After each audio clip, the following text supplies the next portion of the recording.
जय शिवराय मित्र. मी सुधीर कुमार वानखेडे आणि मराठी यात्रा या चॅनलवरती आपल्या सर्वांचं स्वागत करत आहे. आज आपण ग्रीष्मेश्वर या ज्योतिर्लिंगाकडे आलेले आहोत. तुम्ही इथून आपला जे मंदिराकडे जाण्याचा रस्ता आहे, अतिशय जास्त प्रमाणात गर्दी असते इथे. हे ग्रीष्मेश्वर या ज्योतिर्लिंगाचं प्रवेशद्वार आहे, परंतु इथं मोबाईल वगैरे अलाउड नाही, कॅमेरा अलाउड नसल्यामुळे आपण अंदर घेऊन जाऊ शकत नाही. त्यामुळे इथेच आता आपल्याला मोबाईल कॅमेरे ठेवावं लागतात. आणि आता तुम्हाला मी दुरून जे आहे या मंदिराचा व्ह्यू दाखवतो, याचा टॉप व्ह्यू दाखवतो. आणि थोड्या वेळानंतर तुम्हाला मंदिराच्या जवळचाही व्ह्यू दाखवेल. मेन मंदिराच्या बाजूला एक असं महादेवाचं सब टेम्पल बनवलेलं आहे, ते मी तुम्हाला दाखवतो.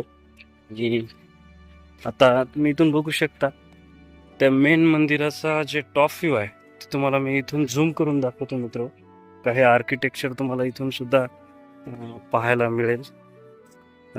हे बघा, हे त्या मेन मंदिराचा टॉप व्ह्यू आहे. बघू शकता, या मेन मंदिराचा टॉप व्ह्यू आहे. आर्किटेक्चर आहे यावरती. एवढं असं जास्त असं कोरीव काम वरच्या टॉप फ्लोअरला दिसत नाही, परंतु खाली बरंच कोरीव काम आहे. मी आता दर्शन घेतलं थोड्या वेळापूर्वी, तर भरपूर असं आर्किटेक्चर दिसलं. तर आता आपण या ज्योतिर्लिंगाची जी आहे काही ऐतिहासिक माहिती आहे ती आपण घेऊया.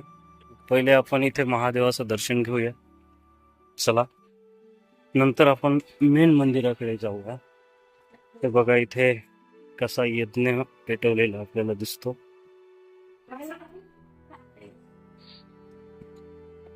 यज्ञच्या बाजूला इथं महादेवाचं मंदिर आहे. आता आपण इथे असणाऱ्या शिवलिंगाचं दर्शन घेऊया. हे बघा मित्र,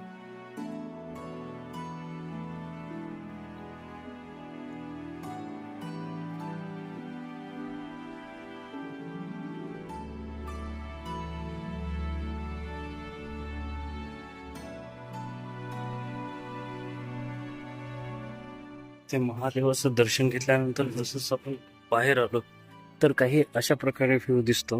आता मी मित्र तुम्हाला या मंदिराच्या काही आख्यायिका आहे त्याबद्दल मी सांगणार आहोत. इथे प्राचीन काळामध्ये एक ब्राह्मण राहत होते आणि त्यांची पत्नी सुदेहा हिचा विवाह, म्हणजे यांचा दोघांचा विवाह झाला. खूप काळ राहिल्यानंतरही त्यांना पुत्रप्राप्ती झाली नाही.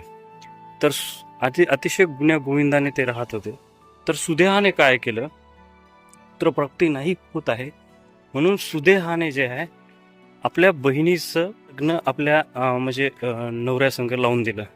तिचं नाव होतं सुधर्मा. आणि सुधर्मा जी आहे अतिशय महान अशी शिवभक्त होती. नंतर तिचं लग्न झाल्यानंतर तिला काही दिवसातच महादेवाच्या कृपेने जे आहे संतान प्राप्ती झाली.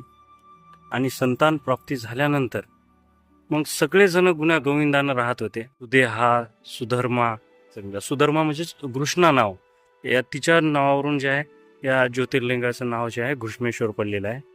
तर हे गुण्या गोविंदानं राहत होते. परंतु काही काळ गेल्यानंतर तिच्या मनामध्ये ईर्ष्या उत्पन्न झाली. आणि ईर्ष्या उत्पन्न झाल्यानंतर काय झालं, ईर्ष्या उत्पन्न झाल्यानंतर तिला वाटलं की आता आपल्या नवऱ्यावर आणि इथल्या संपत्तीवर, घरावर, सगळ्यावरच हिचा हक्क जास्त झाला आपल्या लहान्या बहिणीचा, कारण हिनं मुलगा दिला ना घरामध्ये.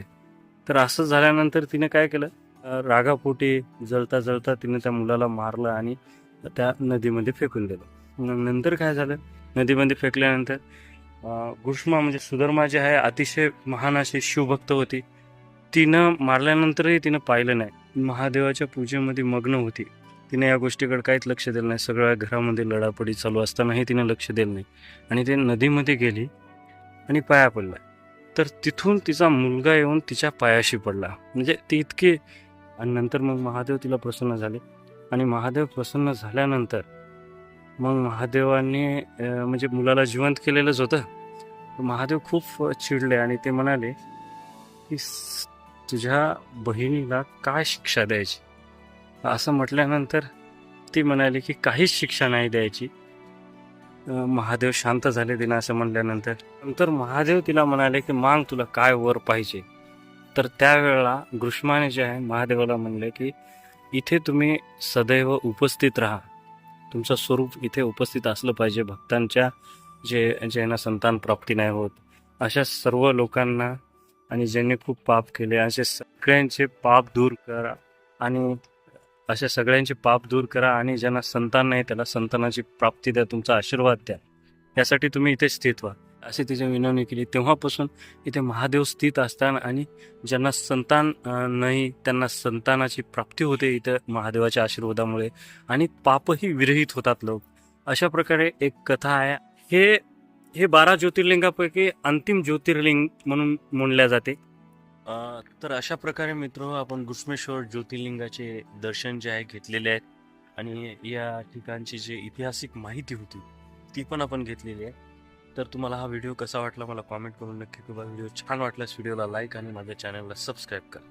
जय जिजाऊ, जय शिवराय, हर हर महादेव.